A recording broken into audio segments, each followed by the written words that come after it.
سلام، خیلی مخلصیم. با یکی دیگه از کلیپ های کانال همینطوری شو در خدمتتون هستیم با حضور آقای سینا. سلام، من خوشحالم که در خدمت شما هستم. آره، سینا کاملا سورپرایزی وارد این ویدیو شد. چند وقتم بود بهش زنگ میزدم که بیاد یه ویدیو با هم بگیریم. برای اینکه ادامه ویدیو رو ببینیم، اول از همه لایک و کامنت و ساب یادتون نره، حمایتمون کنید. بریم برای عجیب ترین رسوم جنسی قبایل دنیا.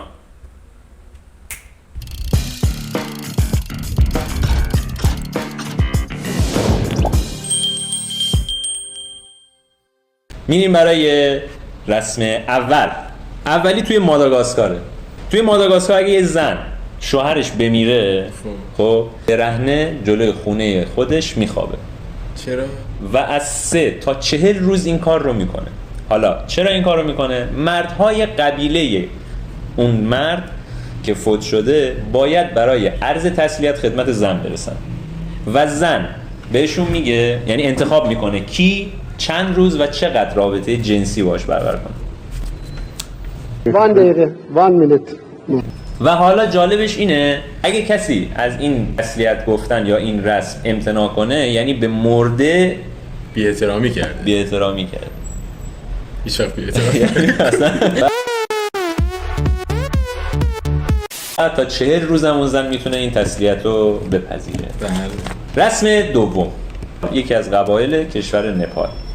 به خاطر اینکه اینم خیلی واقعا عجیب غریبه، به خاطر اینکه نونخور کم کنن، خب یه حرکت عجیب غریب زدن. اون چیه؟ اینکه اگه فکر کن 4 تا داداشن، 5 تا داداشن، یکیشون کافی ازدواج کنه، زن اون میشه زن همه داداشا. یعنی یکی برای همه. همه برای یکی. Stop it. مرسی. خیلی راحت دیگه. یه نفر ازدواج میکنه، کل خانواده من به خرجم نمیدم. واقعا خیلی چیز بدیه. بیچاره. رسم سوم توی ژاپنه. دومین دوشنبه از ماه ژانویه دومین دوشنبه روز ورود دختران باکره به دوران بلوغ و بزرگسالیه. یعنی چی؟ یعنی دختران باکره ژاپن دومین دوشنبه از ماه ژانویه رو بهترین لباس، بهترین آرایش، همه چی انجام میدن، میافتن تو خیابون. خب یه فستیوالی که میریزن تو خیابون و دنبال پسرهایی میگردن که باکرگیشون رو ازشون بگیره.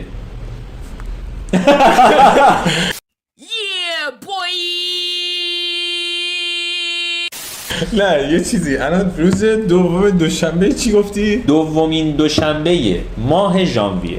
یعنی فکر کنم چه ماهی هستی؟ سپتامبر. انشالله میرسه.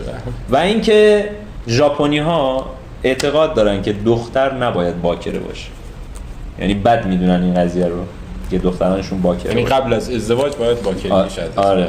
البته تو خیلی از کشورها اینجوریه. خیلی از کشور هست، ولی این دیگه خیلیه که تو بریزی تو خیابون دنبال زدنش. اون روزیه که پسرها کف میکنن. نه اون روز یادت شماره میخواستن. عجیبه، یعنی واقعا من مثلا چی، مثلا میگه بیاین. آره دیگه. حالا عجیب‌تر هم در راهه. رسم چهارم خدا بداد برسه. قبیله‌ای تو اوگاندا. یا خدا. یه پسری میخواد با یه دختری ازدواج کنه تو اوگاندا، تو اون قبیله. همه رضایت میدن، ولی رضایت یک نفر خیلی مهمه که اینجا ما زیاد اونو الهی بمیرن برای عمه‌های اینجا که اصلا بهشون توجه نمیشه، ولی تو اوگاندا عمه نقش مهمی داره. حالا میدونی چیه؟ چیکار کنه؟ پسری که میره خواستگاری همه چی اوکی میدن، عمه با پسره 1 روز رابطه جنسی برقرار میکنه تا مطمئن بشه اون پسر میتونه برادرزاده‌شو بله تست میکنه. دقیقاً. و جالبتر از این اینه که اگه عمه راضی نباشه از اون رابطه و بگه این به درد نمیخوره، کنسل کلا دختره دیگه. خب اگه عمه دلش بخواد بعد یه زیرایی بره به که آقا این به درد تو نمیخوره چی؟ دیگه اونشو نمیدونم. اونو باید کجا پیدا کرد؟ اونشو نمیدونم، ولی اینجوریه که اگه عمه رضایت بده ازدواج صورت میگیره و عمه ولکن ماجرا نیست. شب زفاف عمه توی بستر اونها هم هست، یعنی اون 2 نفر دارن رابطه جنسی برقرار میکنن، عمه باید باشه که مطمئن بشه اون پسر حرکاتی که سامورایی زده رو خودش رو اون دخترم پیاده میکنه. یعنی از روش دیگه استفاده نکن. رضایت 100% عمه مهم. رسم عجیب غریب پنجم، روستایی توی کامبوج پدرها برای دختران بالای 13 سال خودشون یه کلبه درست میکنن، یعنی یه چیز عادیه، یه کلبه درست میکنن که دخترها بعد 13 سالگی برن اونجا. اسم کلبه هم کلبه وحشته. عشق. حالا این کلبه چرا تا اینجاش منطقیه، یه کلبه درست میکنن دخترش بره تو کلبه، شاید میام مثلا میخواد آره خونه داره رو پای خودش واسه مستقل، ولی اینجوری نیست. چجوریه؟ اون دختر توی کلبه، یعنی کلبه است، این ورودی کلبه است، باید جلوی ورودی کلبه بشینه با آرایش و هر چیزی که خودش میدونه، لخت بشینه، اصلا بشینه، پسرهایی که از جلوی کلبه رد میشن و بتونه مخ کنه و باشون رابطه برقرار کنه تا تجربهش توی رابطه جنسی بره بالا.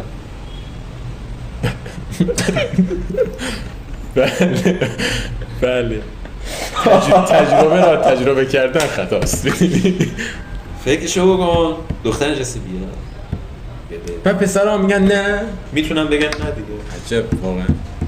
اونجا باید پیدا کرد اون کسی که جنبه داره. با جنبه ها رو اونجا باید پیدا کرد.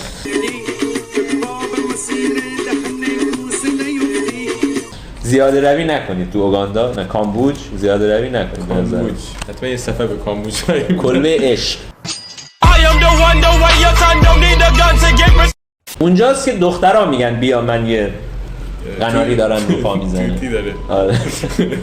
رسم ششم توی یک قبیله، اینا من دارم میگم توی قبیله است، مثلا فکر نکنین کل بنگلادشه، کل کامبوجه، کل فلان. بله میدونم. یه قبایلیه که یه سری رسوم داره. توی یک قبیله توی بنگلادش زن اگر شوهرش بمیره با نزدیکترین مرد اون مرد متوفا یا مرده باید ازدواج کنه، یعنی اگه بمیره با داداشش باید ازدواج کنه، داداش اگه مثلا زن داشت با پسرعموی ازدواج کنه و حالا همینجوری به ترتیب.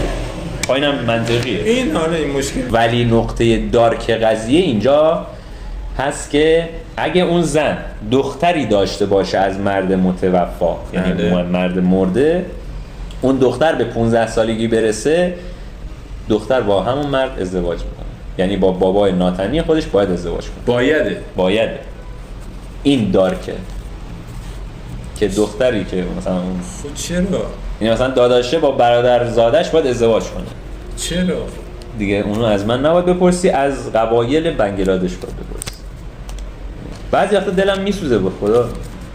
آخه میدونی فکر من ذهنم به اینجا میرسه که مثلا فرض کن اون بچه‌ای که به دنیا اومده یه روند زندگی داره دیگه، بعد یعنی اجباره، یعنی باید حتما این کار رو انجام بده، اگه دلش نخواد چی؟ نه اجباره دیگه، رسوم، متاسفانه.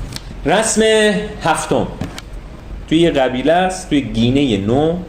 دوستان گینه نو خیلی عجیب غریب ترن نسبت به بقیه دوستان. رسمشون اونقدرها هم مثلا چی بگن، مثلا این قبلیه نیست که عجیب غریب باشه، نه مثلا اینکه خارج از اخلاق باشه، ولی عجیب غریبه. حالا چیه؟ دختر پسرا رو از سن کم از هم جدا میکنن، یعنی 5 سالگی 6 سالگی، نه 5 سالگی که کمتر، از اون 1 سالگی 2 سالگی از هم جدا میکنن. خب این چیز طبیعی نمیخواد دخترها و پسرها رو نمیخواد کنار هم باشن. اما اینجاش خطرناک میشه و دارک میشه که دختر و پسر، الان جالبش اینجاست چه دختر چه پسر وقتی میخواد اولین رابطه جنسیشو برقرار کنه میره پیش قوی ترین مرد قبیلهشون و ازش درخواست آب منی میکنه تا بخوره. اونا بر این عقیده‌اند که اگر آب منی قوی ترین مرد قبیله رو بخوری قوای جنسی میره بالا و قوی میشه. دختره میره این کارو؟ نه، هم دختر هم پسر. هم دختر بعضی چه ادامه ندید؟ نه دو تا سه تا مونده. رسم هشتم، یه قبیله توی استرالیا هست که عروس داماد باید در حضور تمام مهمان ها در شب اول عروسی رابطه جنسی برقرار کنن و هم ببینن. یعنی 300 تا مهمون داری، هر 300 تا باید ببینن. بس دیگه چند کارت داده باشی. اونجاست که مثلا یارو میگه من نه 10 نفر بیان کافیه، دیگه آبروریزی بیشتر از این نشه.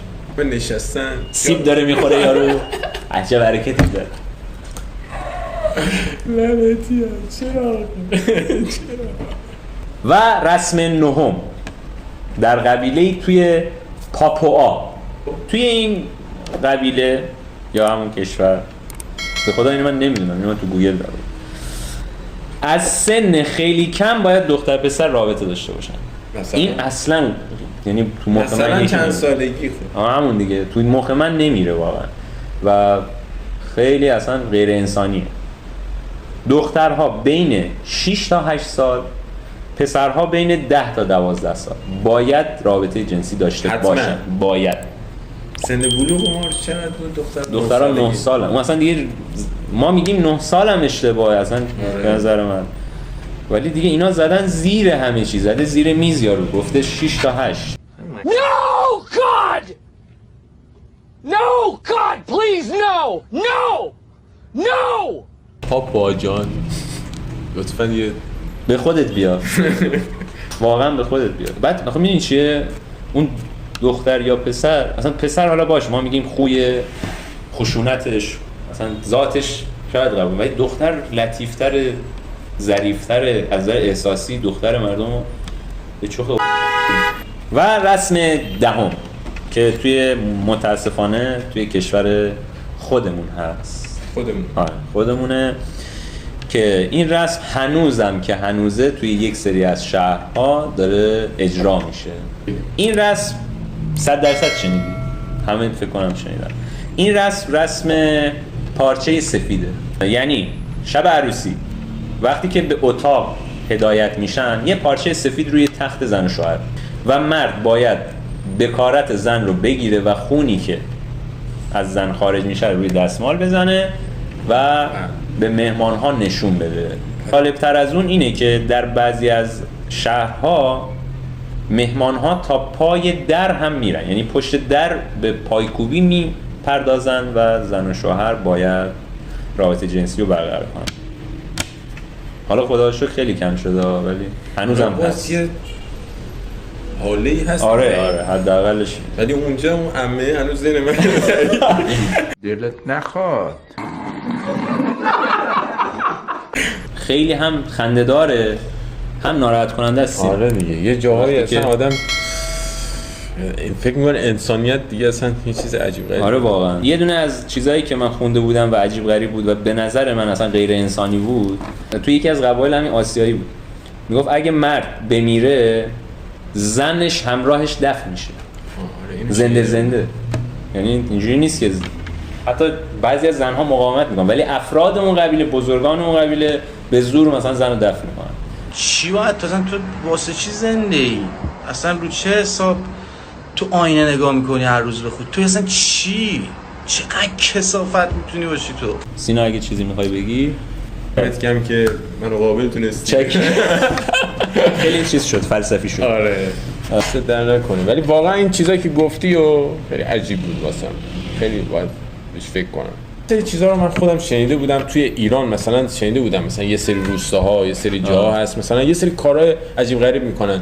من چند وقت پیش، خیلی سال پیش بود، یه چیزی شنیده بودم راجع به این که مثلا فرض کن چجوری پسرا ختنه میکنن.